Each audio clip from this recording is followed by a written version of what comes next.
If you could just tell us a little bit about your past experiences and what has led you to the X-ROTOR, what's led you to the X-ROTOR project to start off with. Sure. So I'll go back to my undergrad. So I studied physics in my undergrad. Okay. Came out of that. I didn't know what I was going to do with a physics degree, so I ended up doing a PhD. I did my PhD in Strathclyde. We did as part of the Wind and Marine Energy Systems CDT there. And straight off the back of that, I've come into the X-ROTOR project. So I'm still trying to write up my PhD at the minute, alongside my work with X-ROTOR. So what is it exactly you do on the X-ROTOR project? What's your specialty? What's your area? So I work in Work Package 6. So Work Package 6 is a cost modelling team. So me specifically, I look at O&M costs for the X-ROTOR. So that just involves running different scenarios for operational costs and try to work out how much it will cost. Okay. What have you found so far? We are finding that could be cheap. There's quite a lot of uncertainty surrounding some of the input values. Of course, the design of the project is still under development, so we don't really know the full parameters that are going into the model. But there's certainly a lot of potential for a lot of savings in the OPEX. So what would be an example where you would find savings with the X-ROTOR project?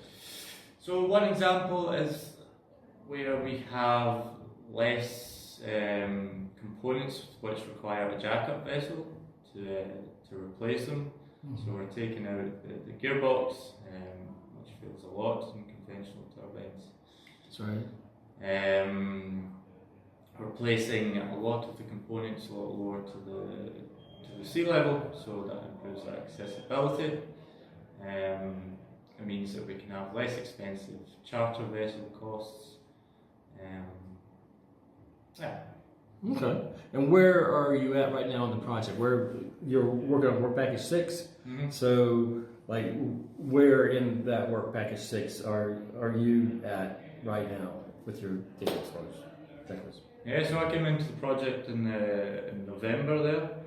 Okay, so you're pretty new to the project. Yeah, relatively. Okay. Yeah, pretty much. So since then we took a few months to look at our cost model. Luckily, there was a predecessor to me, Callum, who did a lot of work in O&M modelling for the X-ROTOR. So I came in, took over his work.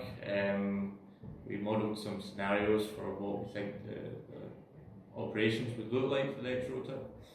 So we're now at a stage where we've got cost estimates for O&M costs. We're kind of scrutinising some of the assumptions we made, and we're now transitioning to looking at the overall cost of energy, so looking at capex and investment costs as well as the operational expenditure.